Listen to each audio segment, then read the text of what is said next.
சொந்தங்கள் அனைவருக்கும் இனிய தீபாவளி நல்வாழ்த்துக்கள். தீபாவளியை சேஃபாக சந்தோஷமாக கொண்டாடுங்க. ஆக்சுவலாக என்னடா மக்காச்சோளம் வயலுக்குள்ளே எவ்வளோ தண்ணி நிற்கின்னு பார்க்குறீங்களா? நேற்று சரியான மழை நைட்டு ஒரு 9 மணிக்கு ஆரம்பிச்சது 11 மணி வரைக்கும் நல்ல அடமழை மாதிரிக்கு விட்டு விட்டு பெஞ்சிக்கிட்டே இருந்துச்சு. வேறு வழி இல்லை. அதனால் தண்ணி ரொம்ப நின்றுச்சு. தண்ணி ஈரம் அதிகமாக இருந்ததுனால மக்காச்சோள இலைகள் எல்லாமே அப்படியே பழுப்பு விட ஆரம்பிச்சிருச்சு. மஞ்சள் கலரில் அடி பழுப்பு தெரியுதுங்க மக்காச்சோள இலையெல்லாம். இந்த மாதிரிக்கு பிரச்சனை வர ஆரம்பிச்சிருச்சு. வேறு வழி இல்லை, இதை சமாளித்து தான் ஆகணும். தண்ணி இப்போ தான் கொஞ்சம் கொஞ்சமாக தோண்டி விட்டுருக்குறேன். அடுத்த வயலுக்கு அப்படி இப்படின்னு மாற்றி விட்டு ஒரு வயலாக தண்ணி மாற்றி போய்கிட்டு இருக்குது.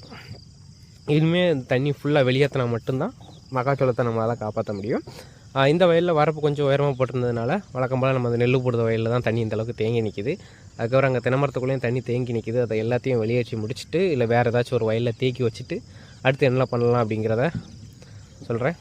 வீடியோ பிடிச்சிருந்துச்சுன்னா லைக் பண்ணி எல்லாருக்கும் ஷேர் பண்ணுங்கள். நன்றி, வணக்கம்.